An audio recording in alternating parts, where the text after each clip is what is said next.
Civil Aviation Minister, Shri Kinjarapu Rammohan Naidu ji, to address this event. Sir, please.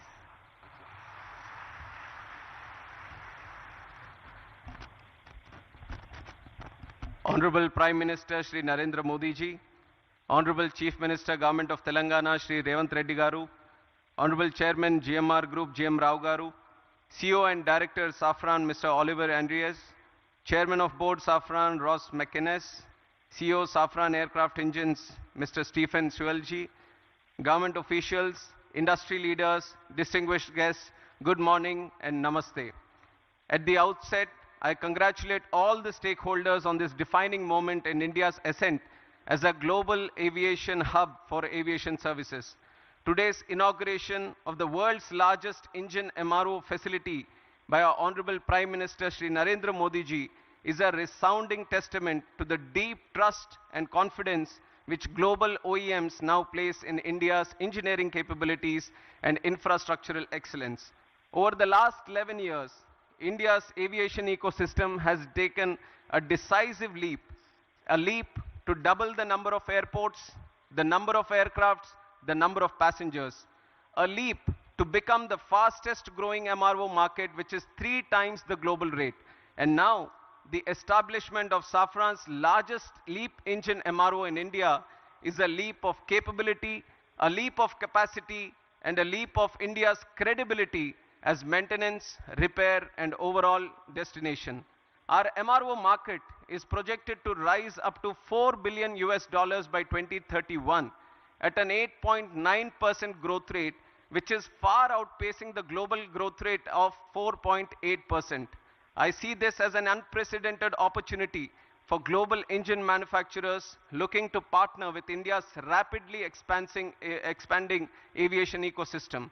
Spurring by rising growing demand, passenger demand, the country's commercial aircraft fleet has expanded at a rate of 7.6% compounded annual growth rate, which is 3 times the global average. This alone creates demand for over 2,500 Safran engines to power the new aircrafts that are coming.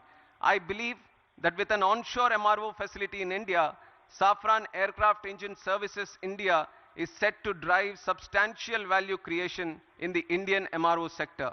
Most importantly, this facility marks a major milestone in achieving Honorable Prime Minister's vision of Atmanirbhar Bharat by localizing up to 90% of LEAP engine maintenance work by 2030. It will significantly cut dependence on foreign repair centers, reduce turnaround time, and lower operational costs for our Indian aircraft carrier organizations. Ultimately, the cost savings by the airlines will be passed on to our Indian passengers. We have all witnessed that under Prime Minister's visionary UDAN scheme, air connectivity in the country has grown tremendously, further democratizing air travel in the country. Similarly, with the MRO sector receiving a significant boost, India will strengthen its aviation ecosystem, which is going to see a capacity of 3,000 more aircrafts coming in by the year 2047. For decades, the country has been a buyer's market for aircraft and engines. Now, under the able leadership of our Honorable Prime Minister Narendra Modi ji and his vision of ease of doing business, India is fast emerging as a global hub for aircraft and engine maintenance. After Make in India, after Train in India, today Maintain in India is becoming another strong element in our aviation growth story. With an investment of 150 million, first time a global engine OEM is setting the type of capability that we are seeing today in Safran. And it is projected that by 2028, around 25% of Safran's global LEAP MRO is expected to come from India. Here, I would like to highlight that there have been various progressive measures taken by the central government which have stimulated the MRO development in the country, including introduction of new MRO guidelines. This was in September 2021, eliminating royalties and ensuring transparency in land allotments at our Airport Authority of India airports. Uniform 5% IGST rate, this was announced in July 2024, on imports of aircraft parts components and tools, replacing multiple GST slabs and resolving issues of tax inversion. Policy measures in Union Budget 24-25, extending time limits for re-import-export of goods for repairs, providing operational flexibility was done. GST reduction on MRO services from 18% to 5%, which was effective from April 2020, with full input tax credits was given. Visa manual amendments facilitating business and temporary land permits for foreign pilots and crew engaged in MRO operations was also done. Amendment to Rule 61 of Aircraft Rules 1937 was done in April 2022, extending AME license validity from 5 to 10 years for ease of doing business. Harmonization of CAR and EASA norms to strengthen manpower training and skill development. This was done in December 2017. Customs duty exemption on tools and toolkits for MRO operations was also done. All these major policy decisions have laid a strong foundation for MRO network to be growing in this country. As a result of these initiatives taken by our Honorable Prime Minister, the total number of MRO facilities within India has increased from 96 in 2014 to 166 in 2025.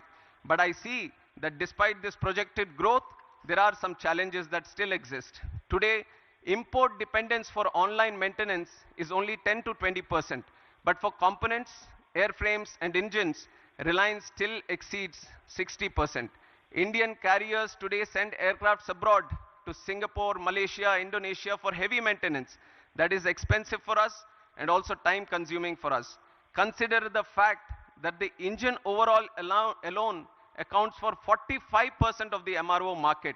So I see unique advantages to make in India a MRO hub with savings of up to $15 billion over the next 10 years in foreign exchange. And in that context, I hold the view that today's inauguration of Safran's LEAP MRO facility by our Honorable Prime Minister puts us well on the path to emerge as a leading MRO hub by 2030. And I'm especially appreciative of the fact that this development will not only enhance operational efficiency, but also generate direct and indirect employment. Once fully operational, it will service up to 300 engines annually, which will presently go out of the country to get serviced. In the process, it will create over 1,000 specialized jobs for Indian engineers and technicians. I see this as a profound advantage of today's development for the AME engineers and the youth that are aspiring to make careers in this aviation sector. I once again congratulate Safran for the state-of-the-art MRO facility set up to support both domestic and international LEAP engine flights. Today's setup is a testimony to the India-France relationship. Already Safran has been working in the military sector. Today, with this presence in civil aviation sector, we are bound to grow leaps and bounds in the future. And I'm confident that with continued policy reforms, strong industry partnerships, and an emerging skilled workforce, India is set to become a preferred global destination for aircraft maintenance, repair, and overall services. And it is a moment of pride for me to be at this Shamshabad airport. Long back when Chandrababu Naidu Garu, the then CM of United Andhra Pradesh and the present Chief Minister of AP, envisaged this airport, many were skeptical about the land that was being acquired for this project. But today, in reality, we can see that this very land bank has become a great asset.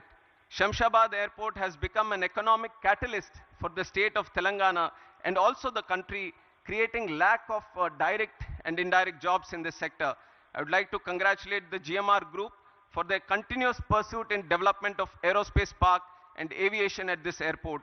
And I thank the Chief Minister of Telangana and the government of Telangana for their proactive approach and support provided in making Hyderabad an important aviation and aerospace destination and a hub in the whole country.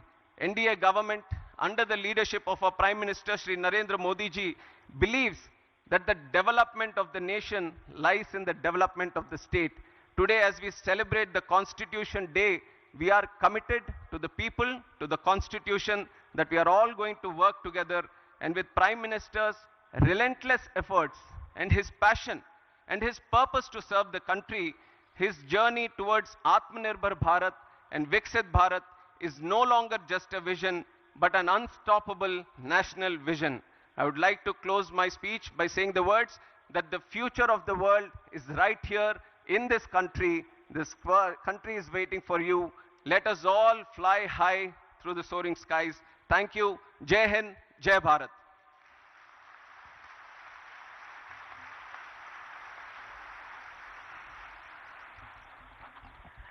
Thank you, sir. As Honorable Minister just said, indeed, Honorable Prime Minister's vision of Atmanirbhar Bharat is unfolding as an unstoppable mission for all of us.